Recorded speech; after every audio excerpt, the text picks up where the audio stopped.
कर्मात्मजस्य वै कारयामास विधिवत् पितृदेवार्चनं तथा। कितने सौभाग्यशाली हैं हम कथा सुनने वाले, कथा कहने वाले सब श्रोता भाई बंधु। ठाकुर जी का जन्मोत्सव हर हफ्ते मनाने का अवसर मिलता है। वास्तव में बंधुओं, भगवान का प्रादुर्भाव पृथ्वी पर हो, किसी के घर में हो, किसी के कुल खानदान में हो, यह आवश्यक नहीं। ठाकुर जी का प्रादुर्भाव तो हमारे चित्त में होता है, हमारे हृदय में होता है। कोई आकर के पूछे, आप इतना भजन करते हो, इतनी कथा सुनते हो, इतना कथा कहते हो, आपने ठाकुर जी देखे होंगे?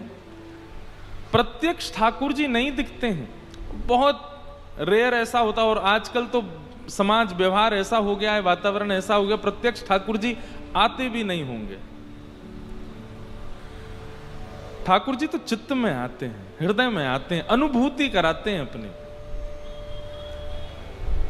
और यही भजन का मूल उद्देश्य होना चाहिए कि वो व्यवहार, जैसे आप मुझे देख रहे हो, मैं आपको देख रहा हूं, ऐसे ठाकुर जी दिखेंगे तो उसमें कोई ना कोई दोष आपके अंदर आ ही जाएगा, कोई ना कोई दोष आप देख लोगे।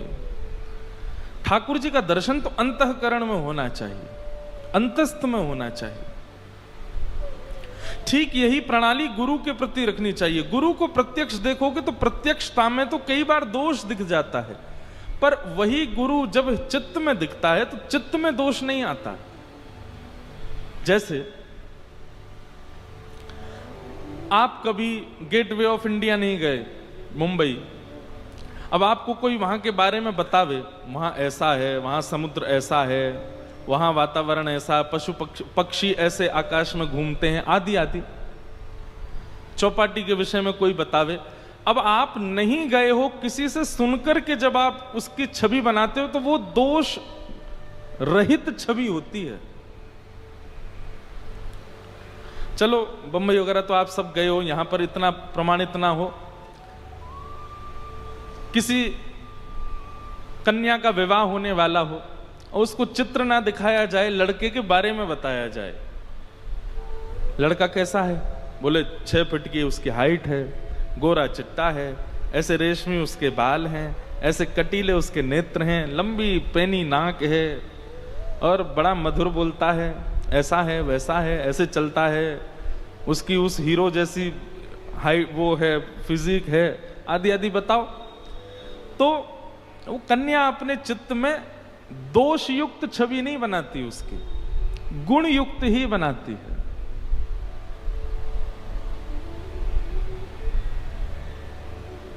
दोष कब दिखता है? जब ब्याह हो जाता है। ब्याह हो गया, उसके 1 साल बाद, 1.5 साल बाद, 2 साल बाद, 4 साल बाद, अब अनुभवी लोगों को पता होगा कितने साल बाद, उसमें फिर दोष दिखने लग जाते हैं। वो बात अलग है कि हम प्रेम के कारण उस दोष को ज्यादा प्रकट नहीं करते, पर दोष फिर भी दिख जाता है।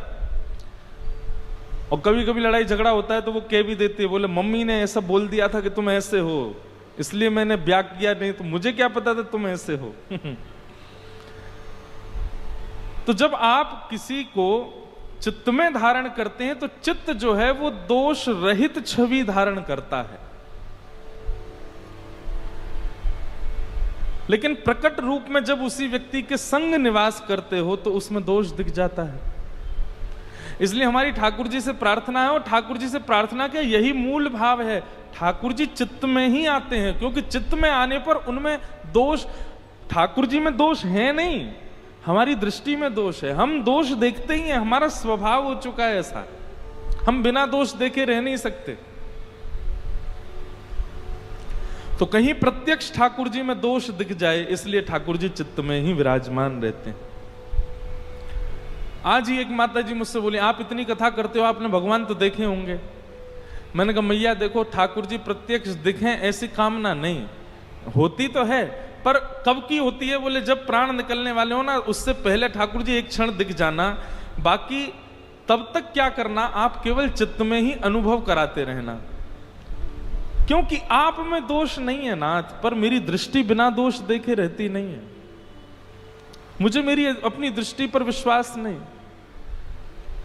तो श्री कृष्ण का प्रादुर्भाव, ये जन्माष्टमी उत्सव, ये नंद उत्सव हमारे चित्त में ही होता है। इसलिए श्रीमद् भागवत में लिखा, नंदस्त्वात्मज उत्पन्ने जाता ह्लादो महामनाः। ठाकुर जी के प्रकट होते ही गोकुल में क्या होने लगा? बोले समस्त ब्रजवासियों के चित्त को परम सुख की अनुभूति होने लगी, परम आनंद आने लगा सबको। और यही होता है, ठाकुर जी के आने पर सुख मिलता है, आनंद मिलता है। फिर अव्यवस्था हमको विचलित नहीं करती, फिर दुनिया का कोई और प्रपंच हमको विचलित नहीं करता। बस उस समय ऐसा लगता है ये सदा ऐसे ही बैठे रहें, हम इनका दर्शन करते रहें। ये अनुभव, ये अनुभूति अद्भुत है।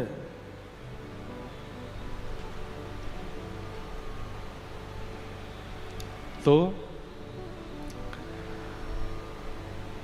ठाकुर जी का प्रादुर्भाव हुआ और सबको ऐसी अनुभूति होने लगी, सबको ऐसा अनुभव होने लगा कि हम सबके लाला हुए। सब ब्रजवासी अपने घर के बंधन बार सजा रहे हैं, कोई अपने घर में पूजा बैठा रहे हो, कोई ब्राह्मणन को बुला रहे हो, कोई पूछ रहे हैं भैया तुम काहे को ब्राह्मण भोजन करा रहे हो, तुम काहे को यज्ञ अनुष्ठान करा रहे हो, लाला तो नंद बाबा के भयो, तुम काहे को उत्सव मना रहे हो। सब ब्रजवासी कह रहे हैं अरे बाबड़े तो ना पतो, नंद बाबा के लाला भयो, परंतु ऐसा लग रहा हमारी लाला भयो का, हमारी छोरा भयो का। हर ब्रजवासी को, हर ब्रज के गोप ग्वाल को ऐसा अनुभव होता है कि उन्हीं के ही लाला हुआ है, उन्हीं के ही कृष्ण हुआ है। आपको भी गोपी रूप धारण करना पड़ेगा।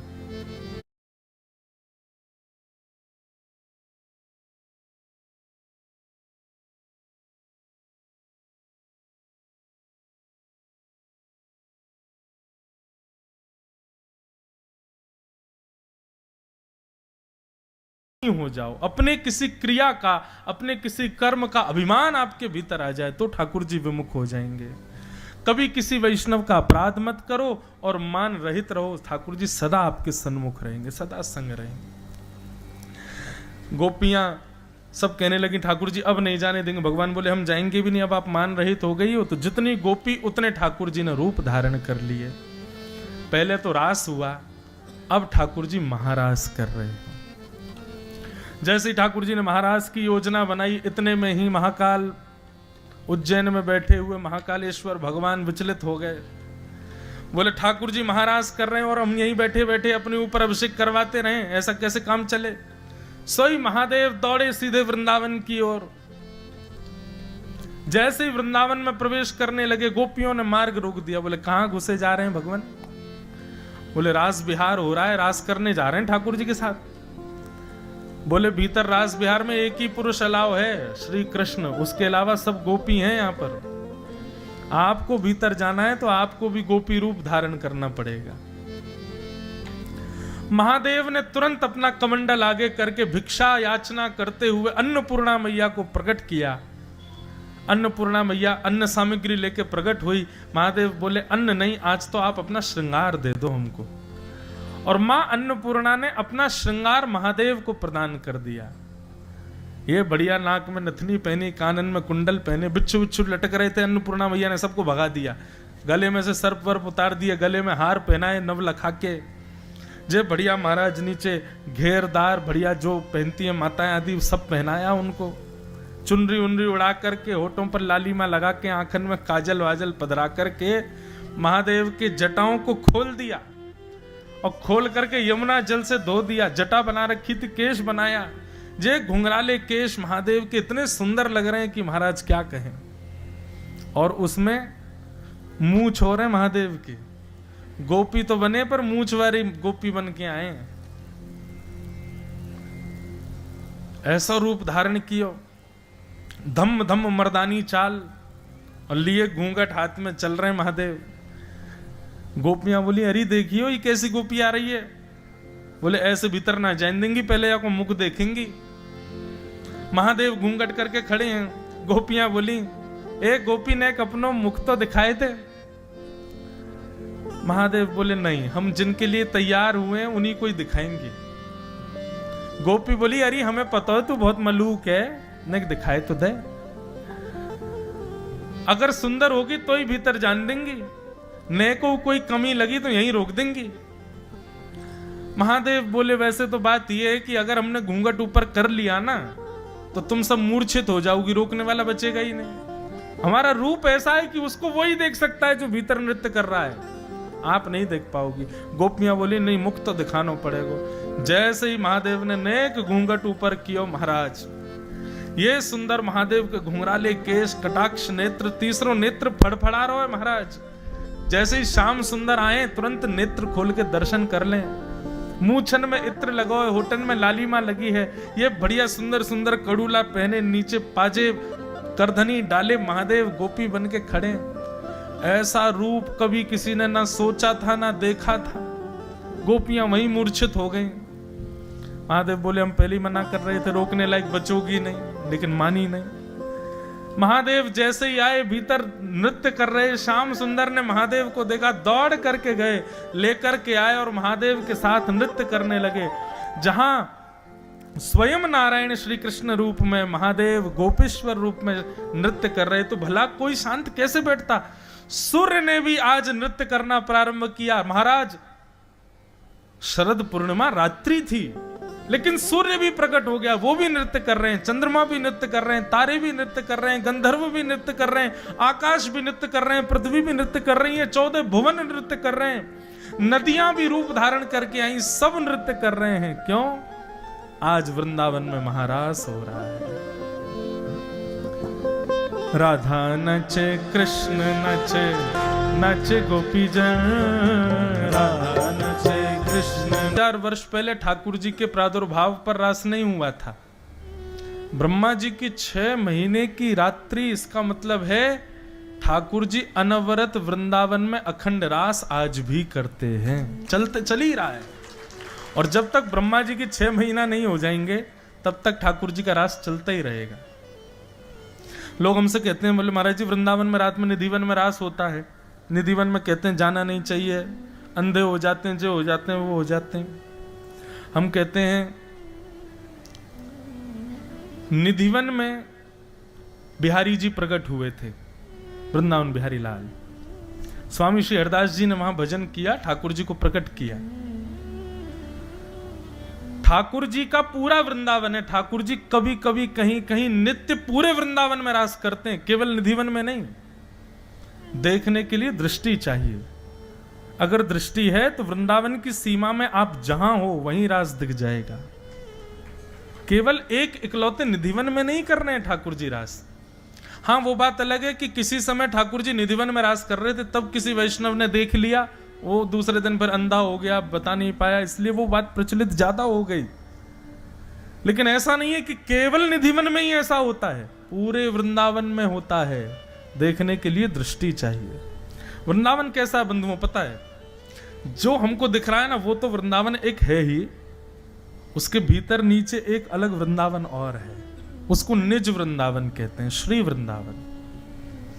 वृंदावन में वृंदावन को भजने वाले और वृंदावन में फिर वृंदावन में प्राण त्यागने वाले वैष्णव उस निज वृंदावन में प्रवेश कर जाते हैं। वृंदावन में प्राण त्यागने वाले को वैकुंठ नहीं मिलता, वृंदावन में प्राण त्यागने वाले स्वर्ग नरक नहीं जाते, वृंदावन में प्राण त्यागने वाले पुनः वृंदावन में ही आ जाते हैं। लेकिन इस वृंदावन में नहीं आते जो हमको दिख रहा है।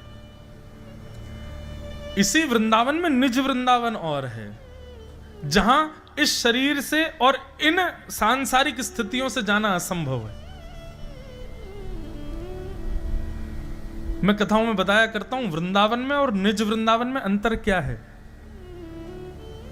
वृंदावन में आपको बिहारी जी, राधा रमण जी, राधा वल्लभ जी, ये सब मिलेंगे वृंदावन में। लेकिन निज वृंदावन में जब आप जाएंगे तो वहां बिहारी जी का मंदिर है, लेकिन मंदिर में जैसे ही जाओगे तो बिहारी जी एक जगह खड़े हुए नहीं मिलेंगे। कहो तो ऊपर बैठे हो अटारी पे, कहो तो नीचे आपके पास, अरे खाली आता आयो मुकू को छुले के ना आयो, चल खवा मुकू। ठाकुर जी वहां बिल्कुल चैतन्य भाव से विचरण कर रहे हैं। निज वृंदावन में कभी हल्ला हो जाएगा, बोले अरे भैया सब लोग चलो यमुना जी पे श्यामा श्याम लीला कर रहे हैं, सब जाके यमुना तट पर बैठ जाएंगे, तभी एक दिव्य मंच प्रकट यमुना जी में हो जाएगा और श्यामा श्याम अष्ट सखियों के साथ वहां रास विहार कर रहे हैं, सबको दर्शन होगा। ये निज वृंदावन है। निज वृंदावन में स्वामी श्री हरदास जी महाराज, भक्तिमती मीराबाई, कुम्मन दास जी, सूरदास जी, गोविंद स्वामी जी, चीत स्वामी जी, सब हैं निज वृंदावन में। वो कहीं जाते थोड़ी हैं, वहां प्रिया प्रियतम का नित्य रास विहार चलता रहता है।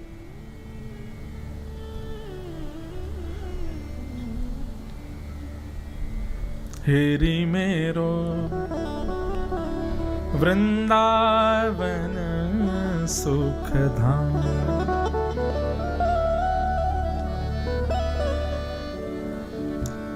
प्रिया लाल को लाढ़ लढ़ावत, प्रिया लाल को लाढ़ लढ़ावत, कोटिक पूर्ण काम, कोटिक पूर्ण काम, हेरी मेरो वृंदावन सुख धाम, हेरी मेरो वृंदावन सुख। हम सप्ताह कथा में रस की चर्चा कम करते हैं, नहीं तो फिर वही होगी, कथा नहीं हो पाएगी। इसलिए हमने साल में कुछ दिन रखे हैं, उसमें हम केवल ठाकुर जी की रस चर्चा करते हैं, अंतरंग लीलाएं उन पर थोड़ा, और फिर उसके लिए थोड़ा ये भी देखना पड़ता है कि भाई वही सुने जो उपयोगी हैं, जो अधिकारी हैं। अनधिकारी यदि लीला में बैठा है और सुन रहा है तो निश्चित है वो ठाकुर जी की लीला में संशय देखेगा, और उसने यदि संशय देखा तो अपराध हमको लगेगा कि तुमने सुनाई क्यों, उसको संशय दिख रहा है मेरी लीला में। इसलिए हम बहुत डर डर के कथा करते हैं कि कहीं कभी कभी किसी, अब आप लोग नाच रहे थे तो पीछे की ओर मुझे एक ऐसा कोई व्यक्ति दिखा जिसको लीला सुनने की इच्छा थी, सही बता रहे हैं, उसको देखते ही ये लीला गाने का मन होने लगा। लेकिन फिर कुछ लोग ऐसे दिख गए कि नहीं ये तो अनधिकारी हैं, क्यों कहें। आप लोग ये मत सोचना हमारा नंबर है उसमें, अब ये हमारी दृष्टि की बात है। सब अधिकारी हैं, इसीलिए इस पंडाल में बैठे हैं, और उस लीला तक जाने के लिए ही आप लोग अभी कथा सुन रहे हो कि उस स्थिति में आ जाओ कि वो लीला सुन सको।